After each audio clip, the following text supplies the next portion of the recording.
Welcome back to IFO Nightly. My name is Tung Dang. This is IELTS Expert, a section of the show where we enlist the expertise of someone with an expert understanding of the IELTS test. And I'm delighted to welcome back our trusty IELTS advisor, Mr. Michael Alpal. Let's give him a warm hand of applause. Hey, how are you doing, man? Hi, Tom. Good to see you again. Hanging in there? Yes, thank you. Okay, thank you, man. Take a seat. All right.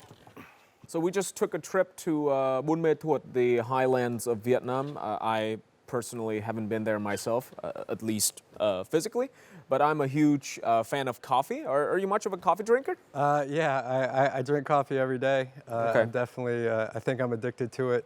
Speaking of which, this is an IELTS show, and every week on IELTS Expert, we're going to learn something new and refreshing about the test.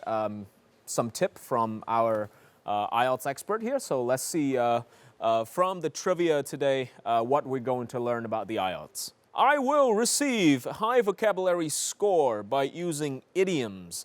So I'm just going to assume that this is regarding the speaking test. All right, so as you can see on the screen, the answer is true. You should be using idioms to get a high vocabulary score in the speaking test. I just want to pick your brain a little bit about what idioms are. There is nothing in the band descriptors about using idioms specifically.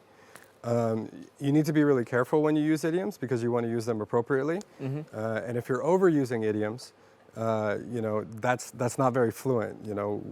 We do use them in English, but we're not using them as often as I hear them, as you can hear them on the exam, or students. So students tend to overuse them.